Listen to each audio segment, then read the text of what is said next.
solamente vamos. Sí, está bien.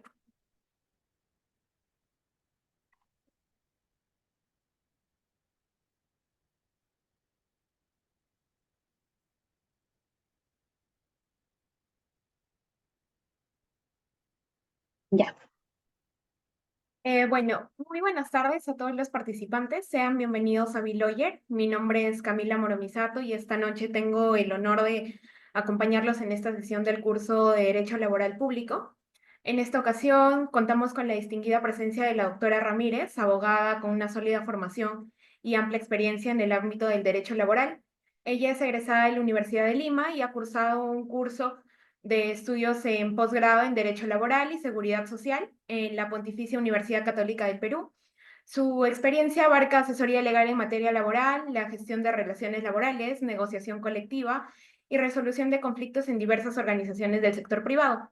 Su capacidad para el trabajo en equipo y su enfoque en la resolución estratégica de problemas laborales la han posicionado como una profesional en este ámbito y en este campo.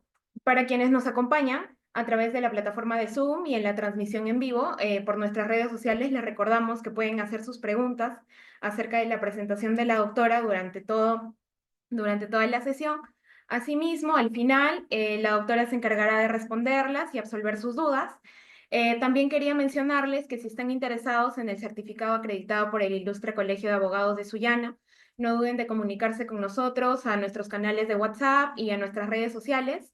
Bueno, finalmente, estimada doctora Ramírez, le extendemos nuestra más sincera gratitud por su participación en el curso.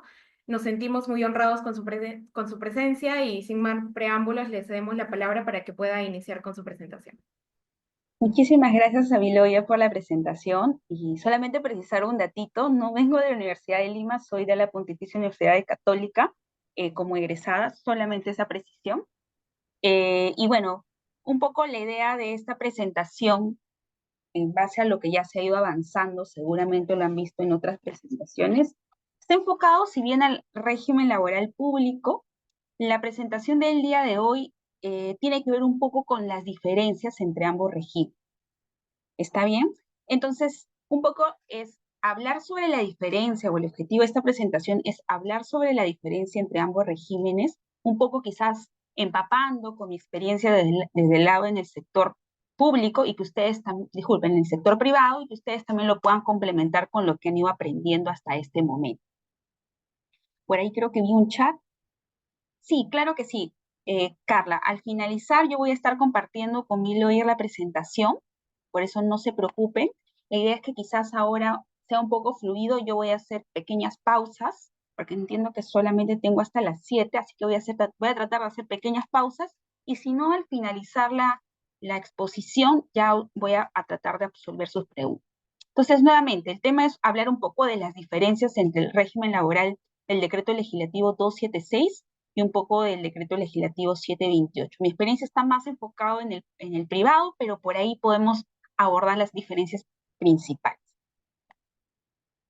Eh, Justamente en base a ello, nos preguntamos cuáles son las diferencias entre el empleo público y el empleo privado, porque desde ahí es que donde debemos partir, hablar para poder enfocarnos en ambos regímenes, ¿no? Y todo parte un poco del tema conceptual. ¿Qué implica un interés público y qué implica un interés privado? El interés público está enfocado básicamente en justamente esta eficacia o la atención a una gestión pública, ¿no? Es el servicio que se le presta al Estado, básicamente.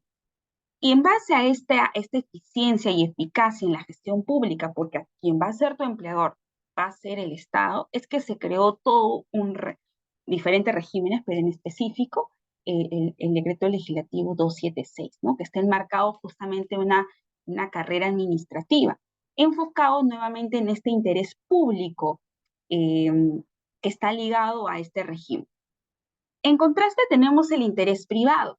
Aquí básicamente las reglas son el tema o son la libertad de empresa, ¿no? La libertad que va a tener el empleador de poder decidir con quién contrata, cuándo lo hace, cuáles son las reglas para la contratación e incluso establecer, por ejemplo, todo lo que es el nivel de jerarquías y organización, todo lo que es a nivel jerárquico, el tema de la remuneración también es otro tema importante, cómo se pacta la remuneración, todo va a estar sujeto al interés privado y un poco el ámbito de negociación o un poco de los pisos que se va a ver a nivel del interés privado están marcados por la ley propiamente y el mercado. Porque si bien, por ejemplo, cuando hablamos del sector privado, no es que te establezcan, la remuneración va a ir en función de 2.000 soles, 3.000 soles, ¿no? Normalmente ahí se establece un mínimo o el piso, que sería, por ejemplo, la remuneración mínima vital, y se va estableciendo en función del mercado. Y esto va a la par o un poco compensado, por ejemplo, con la obligación que se tiene a nivel del sector privado, que es tener un cuadro de escala remunerativa, que un poco, si bien no te dicen cuánto es lo que deberías pagar a cada trabajador, sí te establece un cierto nivel de orden a fin de evitar, por ejemplo, lo que es la discriminación salarial. A diferencia del interés público, que es lo que vamos a ver en las próximas láminas, que está regulado todo, desde el punto de vista de la contratación, desde el pago de la remuneración e incluso desde la gestión misma de, por ejemplo, del área de recursos humanos, a diferencia del interés privado, que las reglas son mucho más amplias y flexibles, pero como señalaba, el punto va a estar siempre en los pisos legales que suponen, por ejemplo, a nivel del sector privado y también un poco en la negociación y el mercado laboral. Y acá viene, por ejemplo, una de las principales diferencias cuando hablamos entre ambos sectores. Acá lo puse al contrario, pero bueno, el primero es sector público, y en el sector público vamos a tener un régimen de contratación que es la carrera administrativa, ¿no? Y dentro de la carrera administrativa vamos a tener todo un flujo para la contratación que viene desde la publicación, por ejemplo, en el sector público, en la publicación, ¿no?, del puesto en el cual se va a establecer, por ejemplo, la remuneración, el cual se va a establecer las funciones, incluso se tiene que haber todo un procedimiento para habilitar la posición en sí misma y pasa por varias etapas, ¿no? La etapa de recolección de CVs o recolección de información que tiene un plazo. Los plazos no es que yo pueda ampliarlos indiscriminadamente, cuenta con un proceso y un flujo ya marcado a nivel incluso procedimental y legal. Luego hay una etapa de entrevista, ¿no? Una etapa de entrevista y luego propiamente el proceso de contratación, que también va a tener diferentes etapas y plazos ya delimitados a nivel interno. A diferencia, en el sector privado, lo que vamos a tener es un régimen de contratación libre, pero claro, como ahí señalaba, sujeto a cierto tipo de pisos, que también lo vamos a ver reflejado a nivel del sector público, porque de alguna otra manera lo que ha hecho el Estado en ciertas normas que van a tener carácter transversal, por ejemplo, para evitar la discriminación salarial o la discriminación en el acceso al empleo, les va a aplicar para ambos, ¿no? Por ejemplo, no establecer anuncios discriminatorios o quizás que tengan ese perfil y que limiten el acceso al empleo a ciertos grupos, por ejemplo, las personas con discapacidad, ¿no? Que obviamente se prohíba, por ejemplo, el acceso a cierto tipo de empleos o basados, por ejemplo, en la diferenciación por sexo, opción sexual, básicamente, también el tema del género o el rol del género. Entonces, si bien estas normas van a ser transversales a ambos sectores, lo importante para ver la diferenciación es el tema del proceso que va a estar reglado a nivel del sector público, a diferencia del sector privado. Y otro de los puntos importantes respecto al acceso al empleo es el tema del pluriempleo. Por ejemplo, en el sector privado existe la posibilidad del empleador de poder contratar a una persona, por ejemplo, en medio tiempo, en el sector privado part-time, y esta persona que es contratada a nivel de un régimen de part-time que son menos de 4 horas diarias o en la sumatoria menos de, por ejemplo, si trabaja de 5 a 6 veces por semana, menos de 24 horas semanales, para hacer eso los topes a nivel de part-time, le da la posibilidad a la persona de poder conseguir otro trabajo u otro puesto. Entonces vamos a ver que no necesariamente una persona que trabaja en el sector privado está limitada de poder contratar con otra empresa. pero ojo que a nivel del sector privado lo que vamos a tener es un poco el tema de los límites, ¿no? Pero es un poco más libre a diferencia del sector público. En el sector público, por ejemplo, hay provisiones muy claras respecto a la posibilidad de trabajar para dos sitios o tener dos puestos. Por ejemplo, una de las provisiones es realizar actividades distintas a su cargo durante el horario normal de trabajo, salvo labor de docente universitario, por ejemplo, es una de las salvedades, realizar actividad política partidaria durante el cumplimiento de las labores. Por ejemplo, a nivel del sector privado, esto no está normado como prohibición, dando la posibilidad de que el trabajador pueda ejercer esta libertad de participar en una actividad política. Pero vamos a ver situaciones o casos en los cuales quizás la posición política, un poco ideológica del trabajador en el sector privado, ojo, puede influenciar en la función o actividad en concreto, pero ojo que esto va a depender del caso en concreto, a diferencia un poco del sector público, que las prohibiciones son un poco más tajantes, porque acá dice realizar actividad política durante el cumplimiento de las labores. Sector privado, como les digo, es un poco también marcado desde el punto de vista de que tú vas a poder ejercer la profesión o quizás la afiliación política, pero claro, también con la salvedad de que durante el ejercicio de tu actividad laboral tienes que estar sujeto al cumplimiento de tus funciones, no podrías realizar otra actividad, ¿no? Con esas salvedades, igual hay un margen de diferenciación entre ambos regímenes.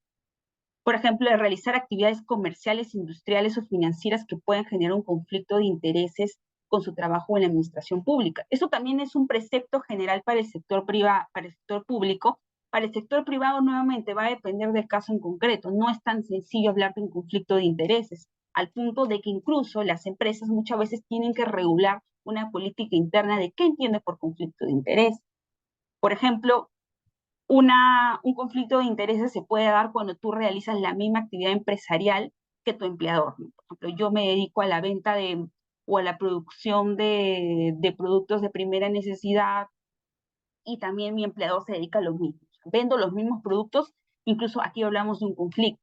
Pero en el caso del sector público, como se dan cuenta, la prohibición es un poco más global.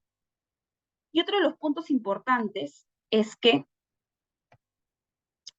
Ah, sí, Carla, disculpa, justo lo que comenté al inicio, hay un error en la lámina respecto a los nombres, pero estoy tratando de explicar para que se entienda la diferencia.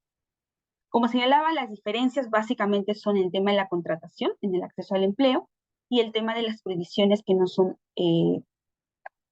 tan flexibles para el sector público, por así decirlo. Luego, otro de los temas importantes dentro del sector privado y el sector público son el tema de la subordinación, ¿no? Y creo que esto es, por así decirlo, una de las principales diferencias. En el sector privado todo está marcado por el tema de la subordinación. Dentro de cuando uno analiza quién es un trabajador a nivel incluso de las reglas generales del derecho, tenemos tres elementos, ¿no? Básicos, que son la relación personal de servicios, la subordinación y el pago de la remuneración, que siempre es, por así decirlo, una calificación transversal. La diferencia va a estar respecto al ejercicio de este poder de subordinación. En el caso del sector privado, vamos a ver que el empleador va a tener facultades amplias a nivel del ejercicio de este poder de subordinación, que se va a ver materializado en el poder de dirección. ¿Qué implica el poder de dirección que va a tener el empleador en el sector privado? Básicamente implica el desarrollo de tres facultades. El poder de dirección en sentido estricto, el poder de fiscalización y el poder sancionador. ¿Qué implica el poder de dirección en sentido estricto en el ámbito privado? Es que el empleador va a tener la facultad de decidir cómo, cuándo y en qué consiste la actividad que el trabajador va a realizar, ¿no? En lo segundo, que respecto a la fiscalización, va a tener facultades amplias, por ejemplo, para establecer un plan de fiscalización respecto a la actividad del trabajador, por ejemplo, hacerle seguimiento, preguntarle, imaginemos, ¿no? Ya llega tarde y le haces un seguimiento y le preguntas por qué has llegado tarde, le pides sus descargos, todo va a estar marcado dentro de una facultad de fiscalización respecto al cumplimiento de las funciones. Y propiamente el poder sancionador en el ámbito privado se va a materializar en la imposición de una medida disciplinaria. Que como les digo, lo menciono de esta manera porque las reglas o el procedimiento es mucho más flexible. En cambio, en el sector público, este poder de subordinación va a estar marcado por un principio de jerarquía y legalidad. Acá es importante dos cosas. El cumplimiento de las normas jurídicas más que una orden jerárquica. Por ejemplo, no es tan sencillo el tema del poder de dirección, que lo vemos materializado en el ámbito privado como las directrices generales. Acá vamos a tener que tener un manual de funciones para el servidor público, establecer incumplimientos que estén tipificados e incluso establecer un proceso de fiscalización dentro del procedimiento sancionador, que entiendo que es ya lo que han ido viendo en alguna de las ponencias. También nos damos cuenta que hay diferentes instancias, desde una precalificación de la medida o el incumplimiento hasta un procedimiento sancionador propiamente, ¿no? Por una etapa previa y una etapa propiamente sancionadora. En cambio, en el ámbito privado es mucho más sencillo. El empleador va a tener la facultad de tener su propio procedimiento, con lo cual, ahora vamos a ver más adelante en las diapositivas, imponer una medida disciplinaria en el sector público va a ser mucho más complicado que en el sector privado porque acá se rige por el principio de legalidad y jerarquía. El principio de jerarquía también es importante porque, por ejemplo, a diferencia del sector público, en el sector privado, si bien el trabajador va a tener funciones preestablecidas, es posible que en el transcurso, en base a este poder de dirección, puede haber modificaciones no sustanciales a cierto tipo de actividades, ¿no? Que impliquen, por ejemplo, encomendarle tareas específicas al trabajador y que si en caso no lo cumple, comenzar a poner medidas disciplinarias. En contraste, en el sector público lo que vamos a ver es que va a primar, es lo que decía, el cumplimiento en las normas jurídicas y esta taxatividad, que no lo vamos a ver en el sector privado, ¿no? El sector privado es mucho más flexible. Y el tema de las órdenes jerárquicas van a ir en un segundo plano, porque todo va a estar enmarcado dentro de un procedimiento de legalidad y jerarquía. Y esto justamente tiene por finalidad la protección de la imparcialidad del servidor público, justamente para dar cierto grado de legitimidad a este procedimiento y evitar, por ejemplo, eh, despidos arbitrarios o fraudulentos, ¿no? En el sector privado, como esto no está enmarcado, propiamente en una norma, como va a ser mucho más flexible, la impugnación de un despido, disculpen, en la impugnación de un despido es donde se va a evaluar si efectivamente se han cumplido con ciertos criterios generales, por ejemplo, como otorgarle un debido procedimiento, que como no está enmarcado, básicamente es darle el derecho a descargos al trabajador, nada más, y tener el tema de la inmediatez. En el sector público no es tan sencillo porque tiene que cumplir todo el procedimiento. Basta que no se cumpla con alguna de las fases, estaríamos frente a un proceso nulo, ¿no? Entonces, vamos a ver ahí las diferencias. A ver, creo que se me va a apagar mi computadora. Denme un segundito. No sé si hasta ahí tienen alguna duda mientras voy conectando. ¿Me avisan?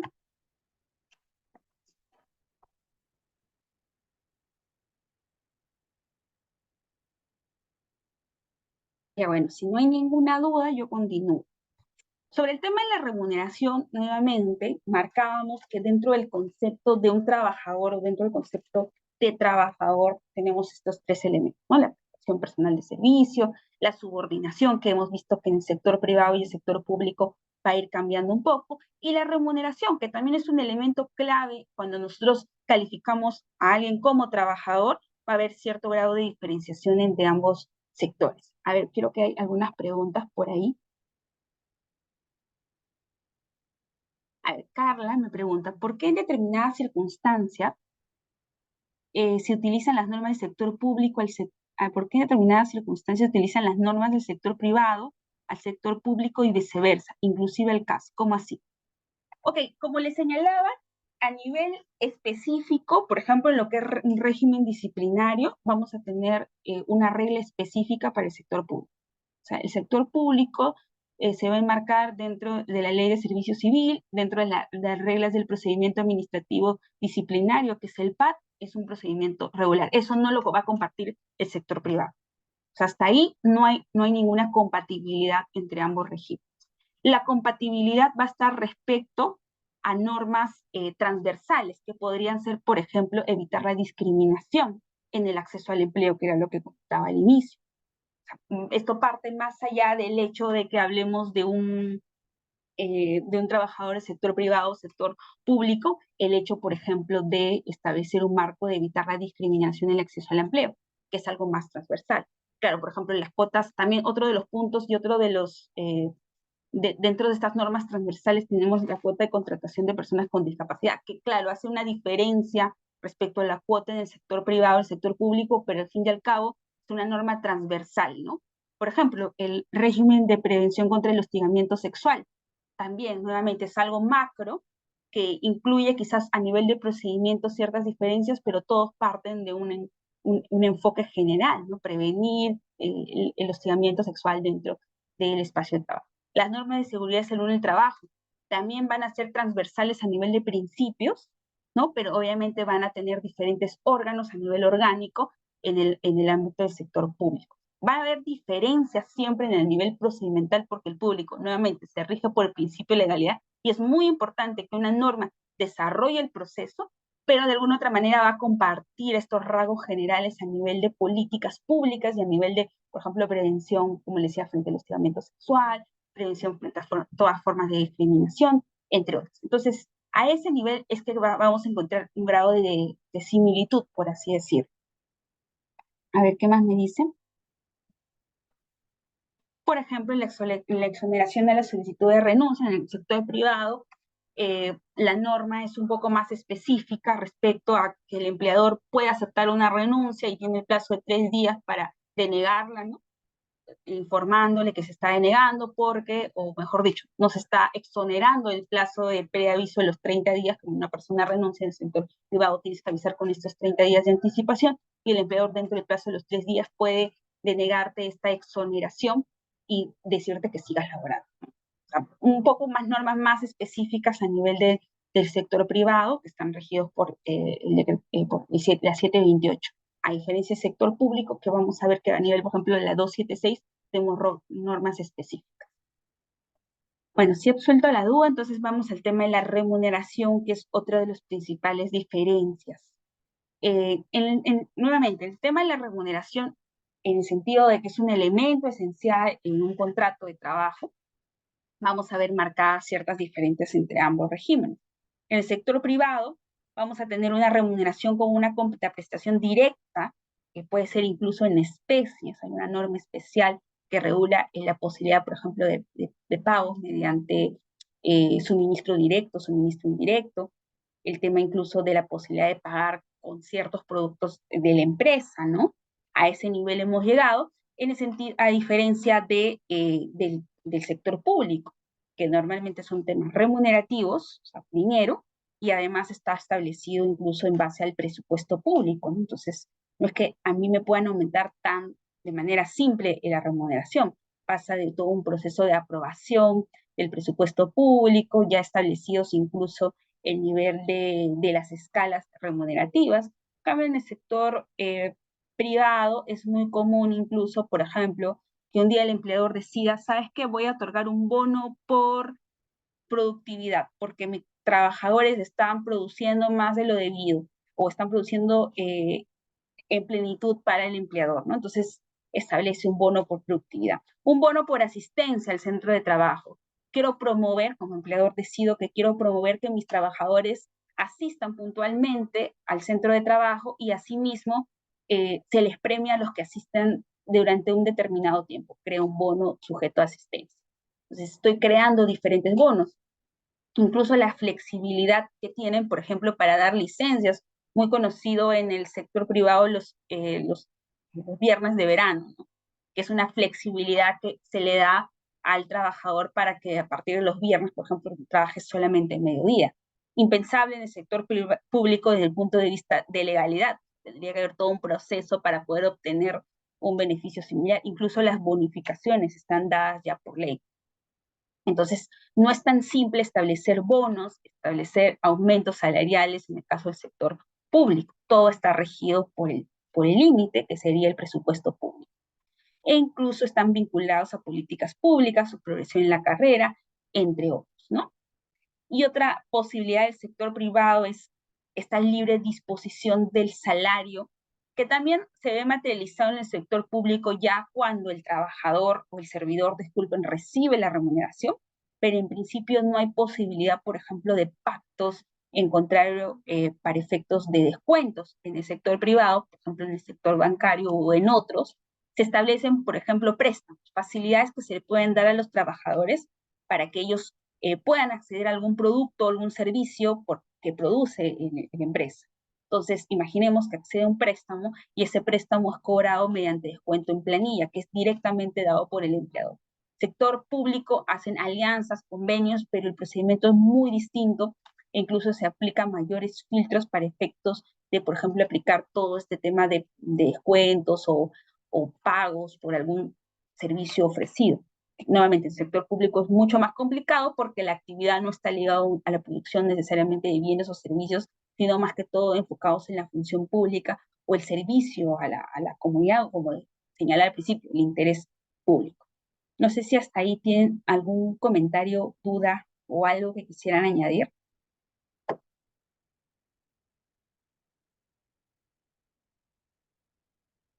Bueno, si no hay nada más, continuamos. Allá por aquí creo que hay una pregunta. Allá, listo. Muchas gracias, Carla. Dice, todo está claro. Ahora yo voy a hablar un poco sobre el régimen laboral del decreto legislativo 276 porque creo que es importante profundizar hasta cierto nivel y a partir de eso les voy a ir comentando algunas diferencias. Por ejemplo, a nivel del decreto legislativo 276 tenemos una definición de lo que implica ser un servidor público.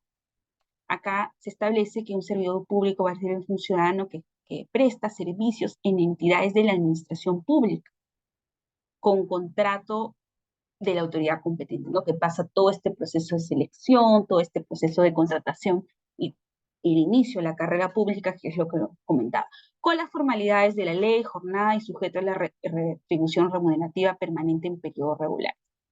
Y acá incluso vamos a tener a ciertos grupos excluidos, por ejemplo, los funcionarios que desempeñan cargos públicos o de confianza, los miembros de las Fuerzas Armadas y Fuerzas Policiales, que van a tener un régimen especial, trabajadores de las empresas del Estado, también regidos por ejemplo, el 27, el 728, disculpen, o de la Sociedad de las Economías.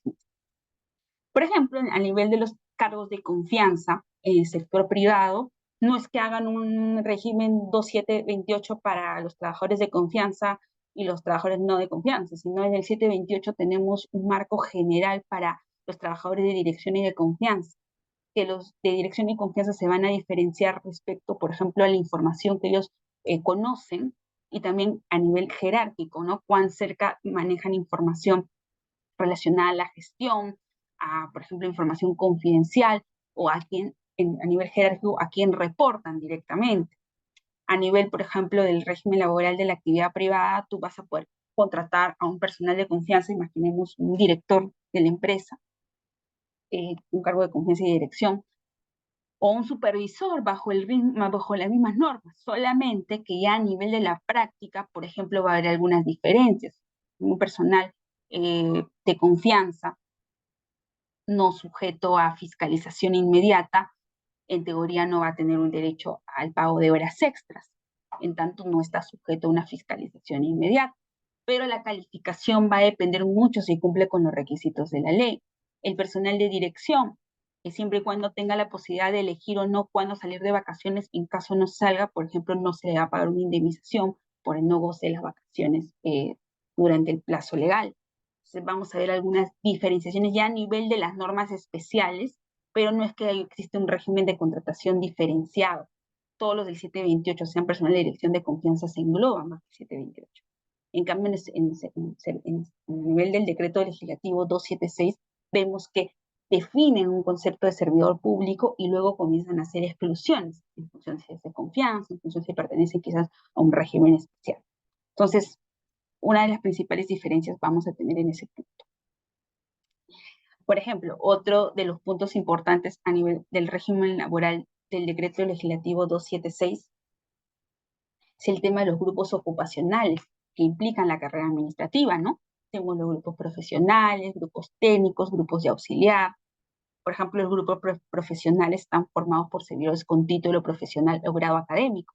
Justamente por eso en las convocatorias para el acceso al empleo en el sector privado, dentro de los requisitos se establece ciertos lineamientos, por ejemplo, contar con título profesional o especialización o maestría, y en función de eso, en función de los grados, incluso de las capacitaciones, si se han dado cuenta, a veces cuando uno pretende postular a estas posiciones en el sector público, te piden cierto grado de capacitación. En el sector privado es mucho más libre. No hay un requisito a ese nivel y tampoco hay escalas o grupos profesionales. Lo que sí vamos a ver en el sector privado, pero eso ya lo vemos más materializado a nivel, por ejemplo, de la negociación colectiva o cuando existen sindicatos, es que, por ejemplo, en una fábrica de producción vamos a tener un grupo de obreros y administrativos. Por ahí es donde podría haber ciertas diferencias y cierto también pago de beneficios diferenciados. Por ejemplo, en una empresa que tiene ambos sectores, el empleador del sector privado, ojo, estoy comentando, podría establecer grados de diferenciación. Por ejemplo, una empresa o una fábrica que tiene su sede en Lurín y los administrativos trabajan en Lima, no le vas a dar, por ejemplo, a los administrativos un bono por traslado a fábrica, porque en teoría ellos trabajan desde Lima y no hay esa necesidad de movilizarse. Podrías hacer una diferenciación o justificación. Obviamente, a nivel, por ejemplo, de negociación colectiva, normalmente los del lado obrero se juntan y pactan beneficios diferenciados a los del sector administrativo, lo cual no quiere decir que no pueda existir un sindicato unitario por ambos grupos, pero sí, de alguna otra manera, se pueden establecer diferenciaciones, pero no al nivel, como en este caso, basados, por ejemplo, en el tema del grado profesional o título profesional, sino está más marcado en el tema de la profesión o actividad en específico. También en el sector privado, por lo menos en el decreto legislativo 276, sí está marcado mucho por el tema de las cualidades que reúne la posición, que están muy diferenciados en si son profesionales, técnicos o auxiliares. Y a partir de eso establece hasta 14 niveles, ¿no? Por lo menos los 8 primeros dentro del grupo profesional, los técnicos a partir del 10 y los últimos en grupo de auxiliar.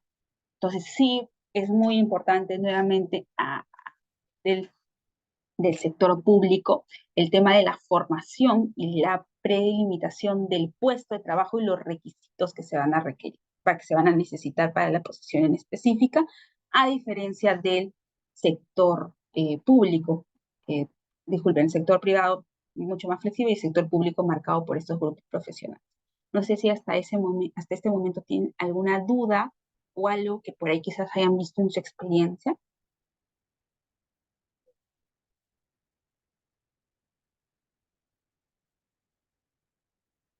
Bueno, si no hay nada más, continuemos. Otro de los puntos importantes que se van a tomar en cuenta va a ser el régimen disciplinario, ¿no? Nuevamente, el régimen disciplinario va a tener normas transversales entre el sector público y el privado, que básicamente va a ser el debido procedimiento. O sea, en ambos casos se debe respetar por un tema de derechos fundamentales el debido proceso, que tanto servir como a nivel, por ejemplo, SUNAFIL y a nivel judicial se ha resaltado mucho que incluso en las medidas que son diferentes a un proceso de despido, se tenga un régimen de un procedimiento disciplinario. Por ejemplo, a nivel privado no se establece un procedimiento per se. Yo que he practicado en diferentes empresas de diferentes sectores, muchas veces aplican medidas disciplinarias sin tener una etapa de investigación previa, sino basados en hechos específicos y recién después le piden los descargos de aplicada a la sanción. SUNAFIL e incluso a nivel ya de pronunciamientos judiciales en el sector privado se ha resaltado la necesidad de tener este procedimiento de imputación de falta grave, proceso de descargos y la aplicación de la medida en procesos distintos al despido. Porque en el despido, por ejemplo, a nivel de la 728 sí está normado, ¿no? Que exista un procedimiento disciplinario de despido que incluye la notificación de la carta de preaviso, darle los 6 días y nuevamente aplicarle la decisión final. Pero no existe un plazo. Incluso para la fase previa, que es desde cuándo se puede aplicar una sanción, A diferencia del sector público, en el sector privado no existe un tiempo, un límite. Y eso lo vamos a ver a continuación. Entonces, el régimen disciplinario del decreto legislativo 276 se basa en estos tres principios: el de legalidad, el de tipicidad y el de presunción de inocencia. El de legalidad implica que todas las actuaciones se van a, que se van a amoblar o a acomodar, disculpen, al lo que está normado a nivel procedimental, ¿no? La existencia de, por ejemplo, de dos órganos, la Secretaría Técnica, que va a ser quien va a conocer el proceso, y el procedimiento propiamente, que va a estar ligado a esta fase instructora y fase sancionadora, donde se va a desarrollar todo lo que es el procedimiento administrativo disciplinario. Entonces van a tener que seguirse este proceso. Primero se van a tener que respetar los tiempos y todo va a tener que hacerse en función de las normas preestablecidas. Como decía, en el sector privado no existe un procedimiento de legalidad propiamente. Lo que existe es un precepto general, que es respetar el debido procedimiento. Es tan amplio que, como les digo, en la práctica hay algunos que aplican procesos distintos. Por mucho tiempo no se le pidió descargos previos a los trabajadores para aplicar una medida disciplinaria en el sector privado.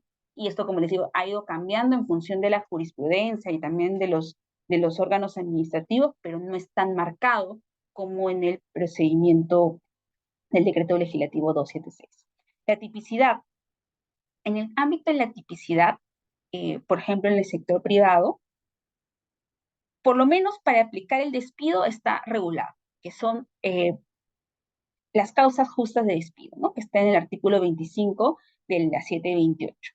En el artículo 25 tú tienes incisos que van desde el incumplimiento de obligaciones que suponen el quebrantamiento de la buena fe, por ejemplo, hasta la entrega de información falsa al empleador o la apropiación, entre otros. Tenemos hasta la H, si no me equivoco, tenemos diferentes causales de despido. Entonces, lo que hacen los empleadores es enmarcar. Pero adicional, para aplicar otro tipo de sanción distinta al despido, es que tengamos a nivel privado una norma. Lo que va a hacer el empleador para poder aplicar este tipo de procedimientos es tener un reglamento interno de trabajo. E incluso, sin tener un reglamento interno de trabajo, puede aplicar las obligaciones generales del contrato, como es, por ejemplo, el cumplimiento de las obligaciones laborales. Si a una persona le han determinado tales funciones y no las cumples, entonces, frente al incumplimiento de esa actividad en concreto, se cita la norma general o el contrato de trabajo y se le puede aplicar una sanción. En el procedimiento sancionador y disciplinario del decreto legislativo 276 no es tan sencillo. Existe ya todo el proceso marcado, ¿no?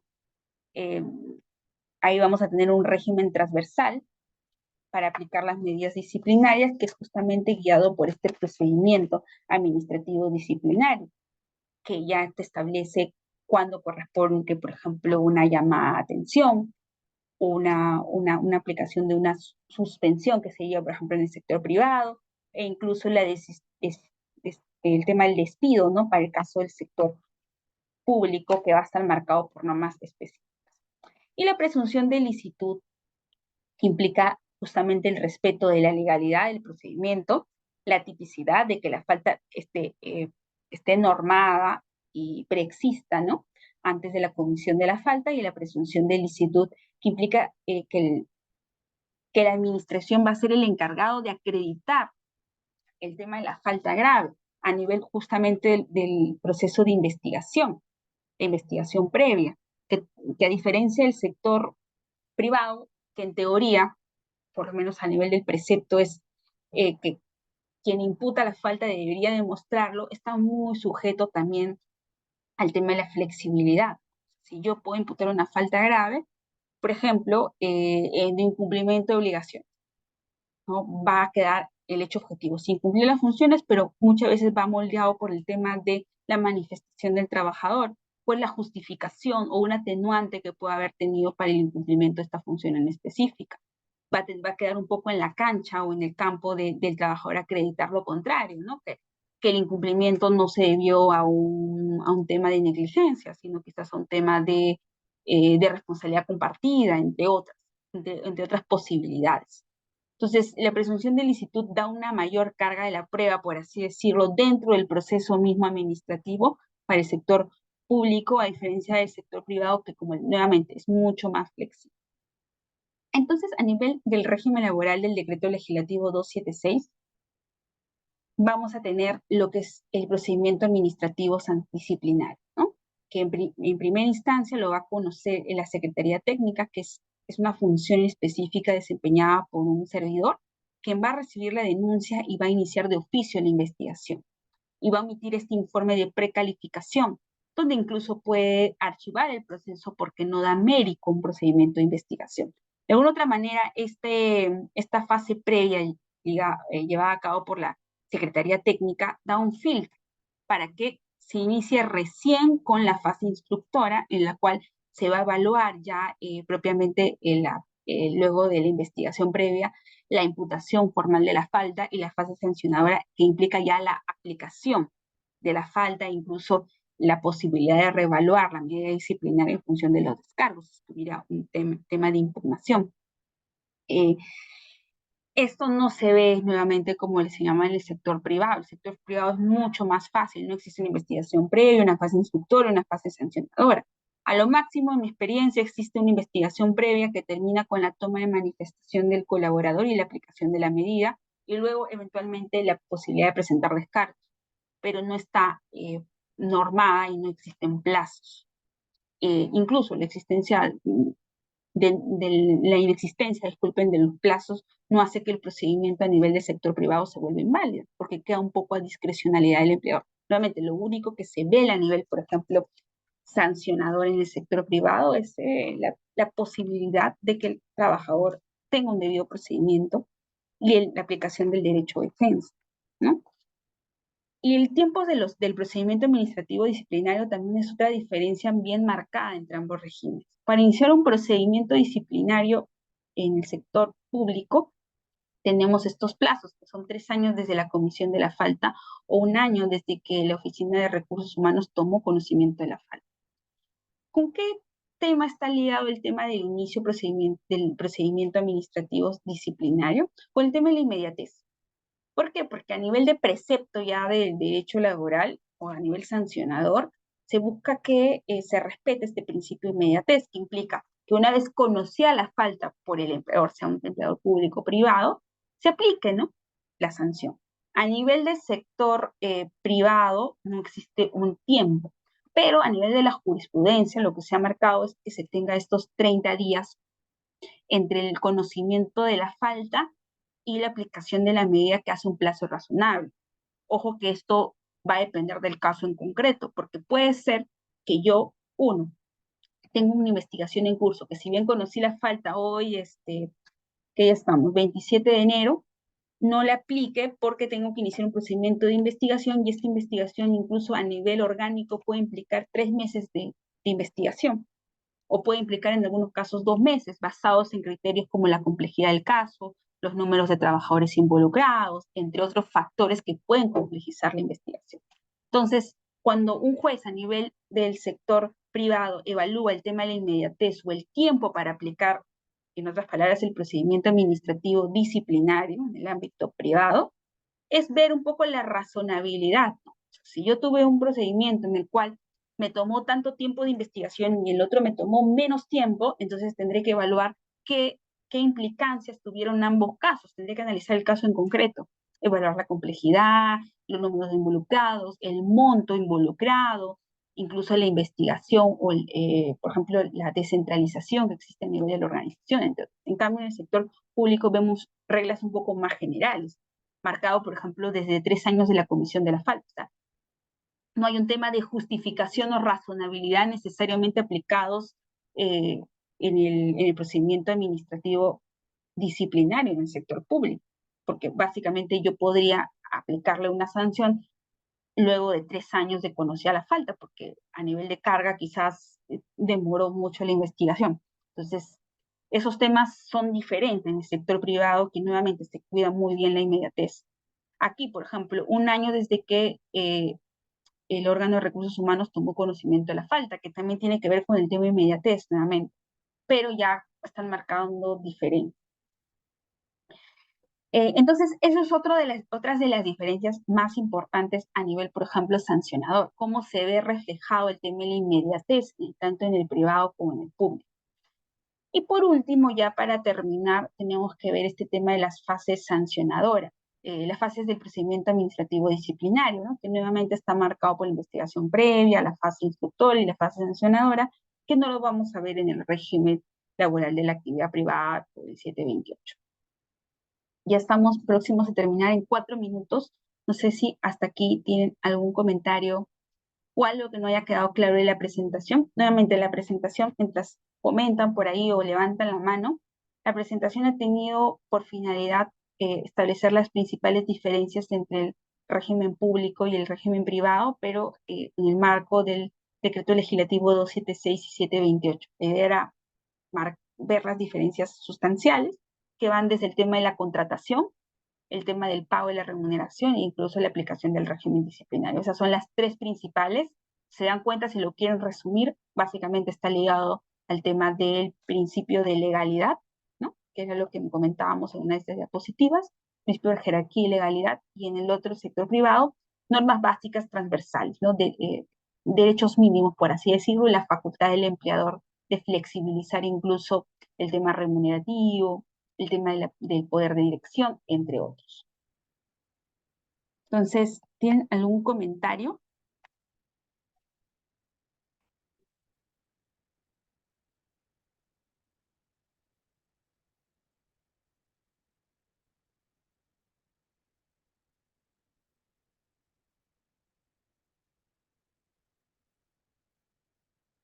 Bueno, si no tienen ningún comentario ni duda, creo que con eso damos finalizada la presentación. De mi parte, yo voy a compartirlo y cualquier cosa, igual dejaré mi correo electrónico y cualquier duda me la pueden trasladar. Muchas gracias.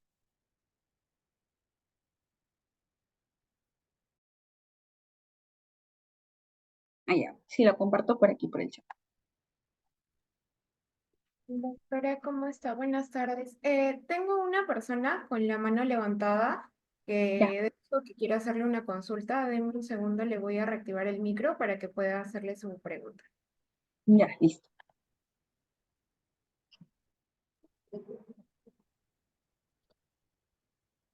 Buenas tardes, muchas gracias, doctora, buenas noches.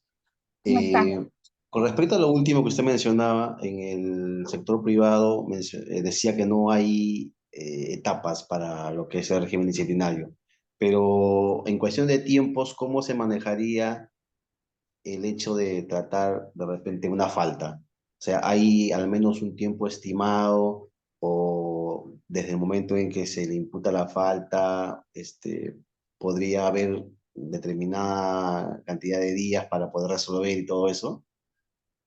Muchas gracias, Mariano, por la consulta. En realidad no hay nada arreglado, o sea, no hay una norma que diga cuánto tiempo te debes demorar, pero en la práctica los procesos de despido, contando los 6 días que tienes para descargo, duran entre 1 a 2 semanas.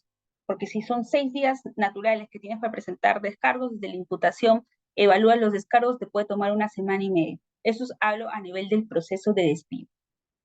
En el proceso de despido, lo único normado son los 6 días para descargos. En el proceso distintos al despido, que son, por ejemplo, llamada de atención verbal, llamada de atención escrita, suspensiones, no hay nada normado y lo que suelen aplicar nuevamente también son plazos razonables. En la práctica, normalmente yo he visto plazos que van desde 8 días hábiles hasta 2 semanas e incluso he visto hasta 30 días. Nuevamente, cómo diferenciar cuándo es razonable y cuándo no va a depender del caso en concreto. Por ejemplo, si tú ya tienes conocida la falta un día 27 como hoy, va a depender si durante el análisis, porque recuerden que, por ejemplo, el abogado que va a tener el caso va a tener una etapa de análisis del caso, puede ampliar la investigación porque falte algo o porque surge incluso un hecho nuevo. Si surge un hecho nuevo, se va a tener que nuevamente iniciar el proceso de investigación o ampliación de la investigación, lo cual puede tomar un tiempo.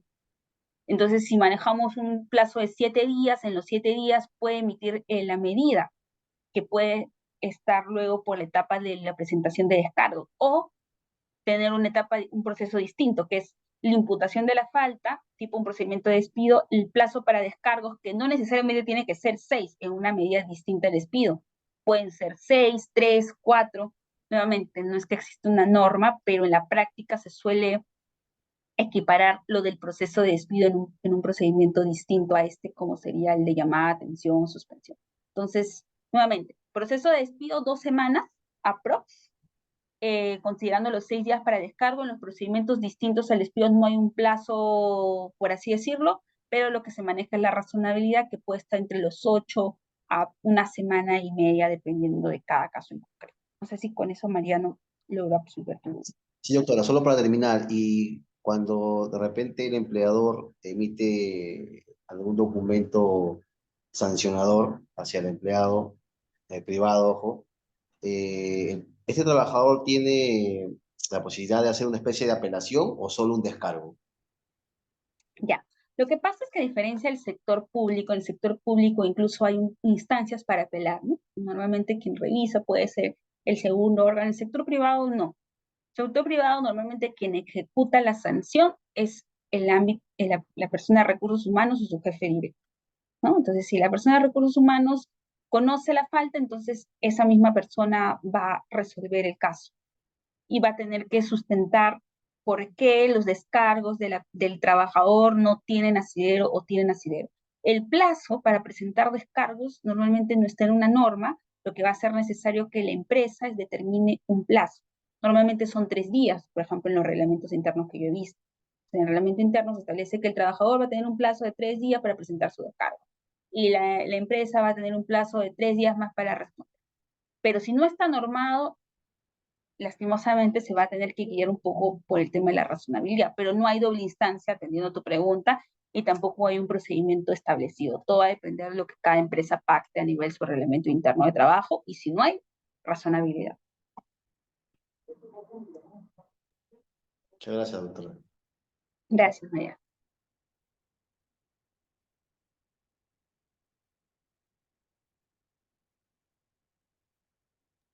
Doctora, a nombre de todo el equipo de Biloyer, agradecerle por su participación en en el curso y a todos los participantes también agradecerles por su asistencia. Espero verlos en la próxima sesión que inicia nada más a las 7:30 de la noche. Doctora, espero también poderla ver en próximos eventos académicos. Le agradezco por su participación y que tenga muy buenas noches. Gracias.